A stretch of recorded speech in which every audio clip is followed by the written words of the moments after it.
Hey, if you're happy about stuttering and how you feel about speaking interaction, then you have nothing to fix. But if you're a person who stutters and you're not quite satisfied with how you feel at the moment of speaking interaction, then you've got something to fix. And the big question is, what is it? What can you fix? What are you trying to fix? If you have a wrong answer, no matter how much effort you're going to put, you're not going to get far. You're going to keep rambling around the same spot. And if you have this question answered right, then finally everything falls into place. So let's do it.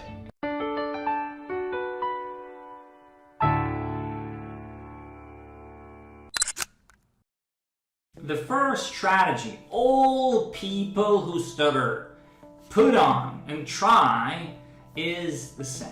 If you're a person who stutters, I'm sure you tried it, or maybe this is still something you're trying to do. Since stuttering is something unwanted, something we don't want to have, the first strategy is very simple. Simply to not stutter, or at least stutter less, or to be fluent, or at least to be more fluent. So we explore different tricks and tools how to increase fluency, reduce stuttering. And yeah, they might help to reduce stuttering, to increase fluency, and we might believe that, my stuttering has improved greatly. But in fact, what happens most of the time, it just goes deeper and deeper and deeper. And if you could take it out to the sunlight and measure it, you would see that it's the same, or it even got bigger. The fundamental thing I want us to be very clear about is that we, people who stutter, have a predisposition for stuttering, which means there is a mismatch, a discrepancy between how our brain processes speech, how we hear our speech, how our articulators process speech. And I like this analogy with the train. Arriving at a station, people are waiting or getting ready to get on the train, and they see that not all doors open. What do? They rush to the next door, and there is a bit of a jam.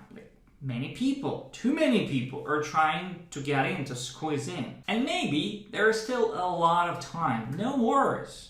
There is still enough room, enough space, enough time.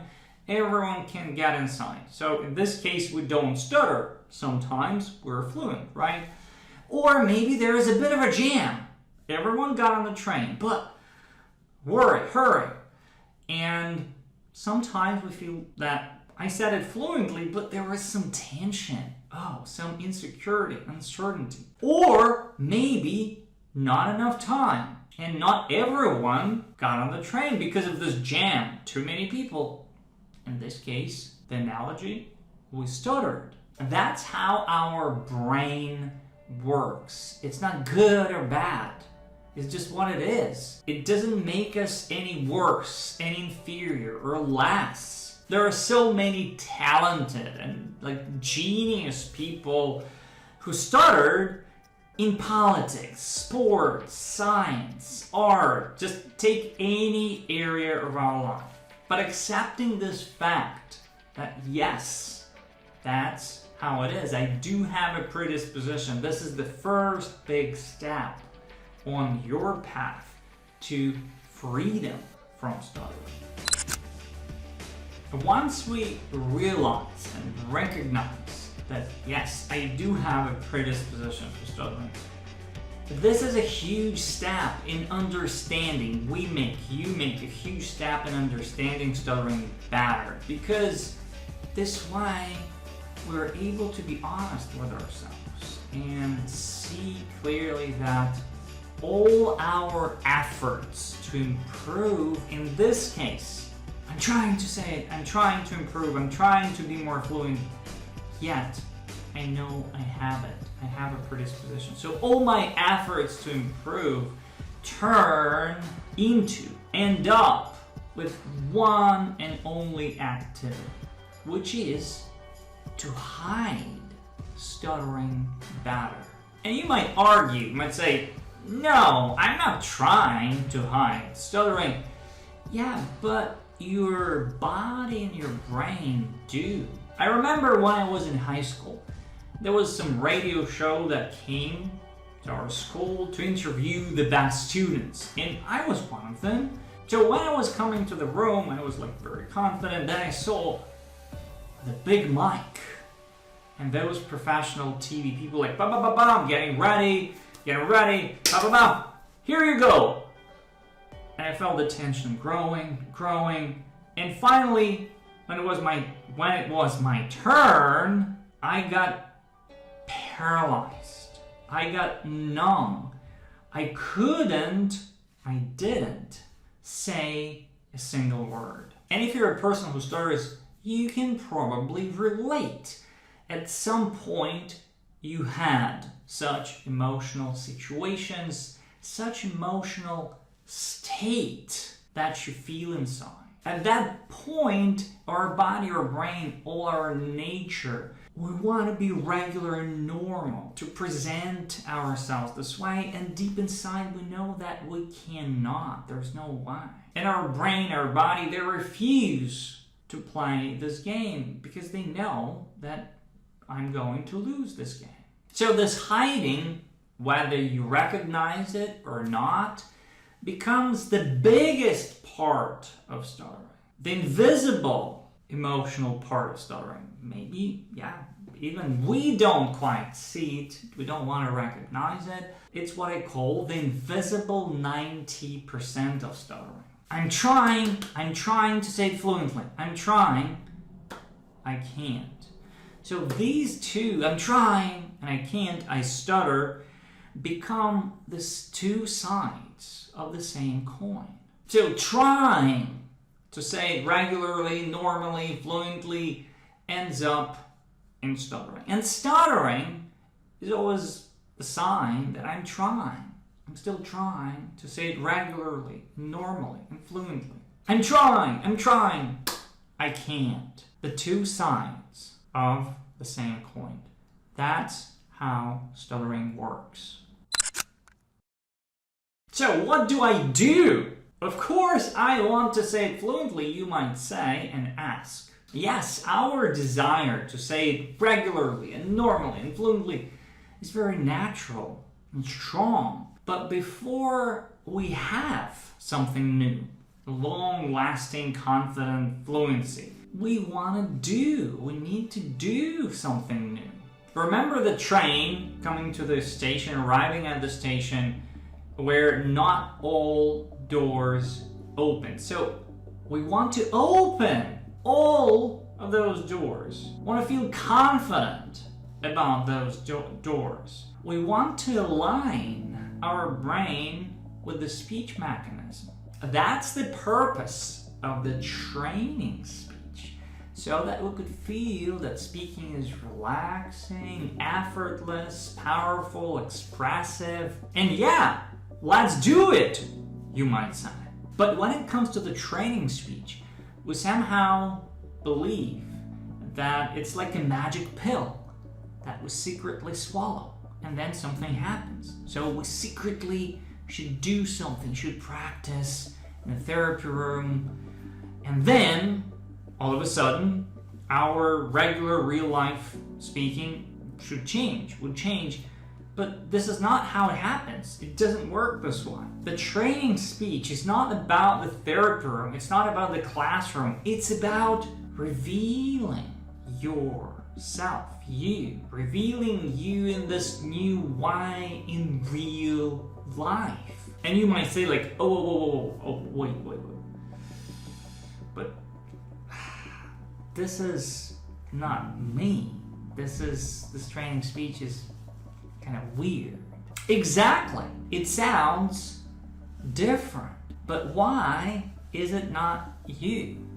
What is that you? You see, before you have something new, long-lasting, confident fluency. You need to do something new to reveal your new training speech. But even before you can do that, you need to tap into being somebody new. You need to tap into your new identity. When it comes to stuttering and how we deal with stuttering, there are only 3 identity types and 3 strategies that we might choose. There could be different variations, but they all fall into one of these 3 categories. So I want you to think about it and choose yours. The first one is I'm fluent. And as I said, there could be variations, like I'm trying to say it fluently, I'm just trying to speak regularly, normally. I stutter sometimes, I'm fluent sometimes, I'm fluent, but I stutter sometimes. Million variations, but they all come down to desire in trying to present yourself as a regular, normal, fluent person. The second option, the second strategy is I stutter. And again, there are many variations. It could be I stutter and it's okay, which is absolutely awesome and beautiful. Can be more apologetic option, like I stutter and we feel bad about it. But in any case, what I want to say is that no matter where our focus goes, to this first, I'm trying to be fluent, to present myself as a fluent person, or I stutter, ironically, these 2, even though they seem to be quite the opposite, right? They are the opposite sides of the same coin. That's how stuttering works. I'm trying to say it fluently, and I feel that I can't. I stutter. There is one more strategy, number 3, which is in between. I'm fluent and I stutter. What is in between? A transition mode, if you would. I'm in the speech therapy for stuttering. I'm in the speech program for stuttering, so my speaking might sound a little different.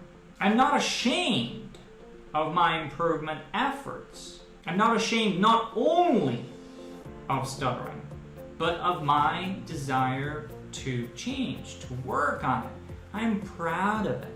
And the other side of this coin, of this option, is I can speak on my terms.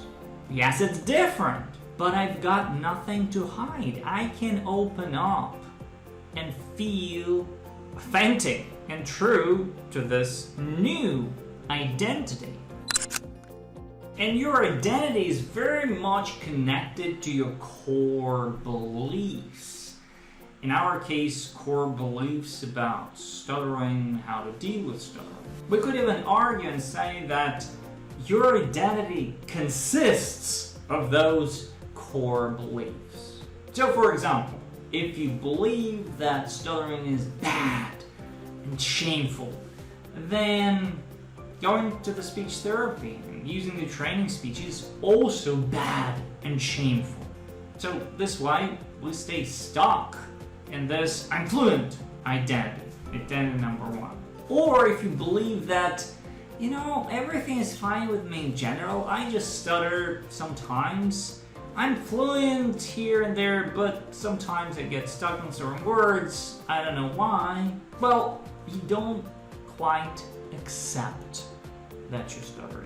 You don't quite accept that you have a predisposition, that you're wired this way.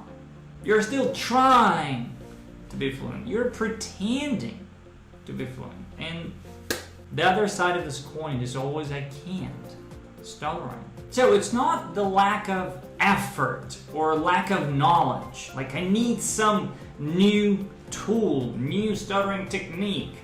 No, you don't lack any of that.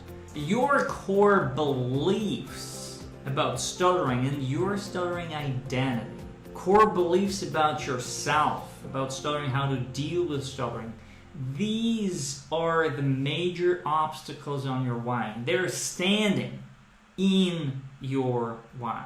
Lack of acceptance is your major obstacle. In many cases, this is something that doesn't even let us get started with the speech therapy. And I can say that based on my own experience as a person who stutters as well. It took me 10 years between I learned about the speech therapy I wanted to go for and to participate, between learning about it and actually going there. 10 years. I always say to my students that getting free from stuttering is a path of acceptance. And oftentimes by acceptance, we exclusively mean I stutter and that's okay.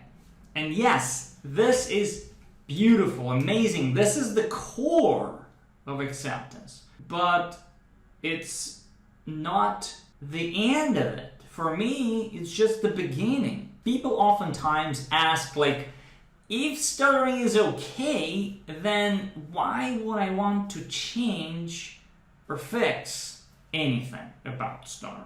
And yes, as we talked in this video, we don't want to fix stuttering. We want to fix and change something else.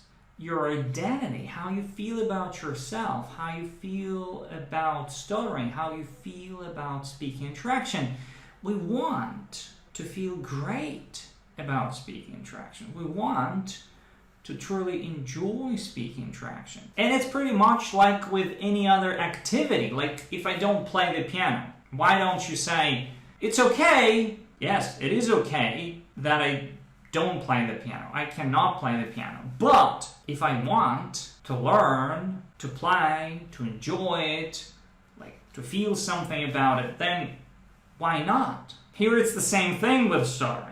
It is okay if I stutter, but if I want to feel something new about speaking interaction, to feel, as I said about the training speech, that's relaxing, effortless, powerful, if I want to feel the music in my speaking, if I want to feel the structure in my speaking, it's our choice. And as I said, this is also acceptance. Because when you get to speech therapy or to speech program for stuttering, you accept that, yeah, I stutter. That's the first thing. But when you tap into your new identity and start using the training speech openly, you have nothing to hide. You accept your desire to feel something new about speaking interaction. You accept your desire to change, to bring change. And there is nothing wrong with that too. It's okay too. But this type of acceptance, where you accept that you stutter and that you want to change, you use your training speech openly, it gives you also this new feeling that I can speak on my terms. I can truly enjoy it. That's why I like this form of acceptance the best. As a conclusion, I want you to think about fixing, not stuttering, because trying to fix stuttering brings us to more stuttering. I want you to think about how you can fix your relationship with stuttering, how you can fix your identity and your core beliefs about stuttering. And a great exercise, assignment I can give to you, a great way to get started on this path is to fill in the strategy file that I use with my students. If you go to the blog post, you can find it there. You can click on the button and you can have it, you can download it. So, thank you so much for watching. For more videos, of course, please subscribe to this YouTube channel. And for more interaction, join the Free From Stutter Facebook group. Thank you for paying attention, and I'll see you in the next video.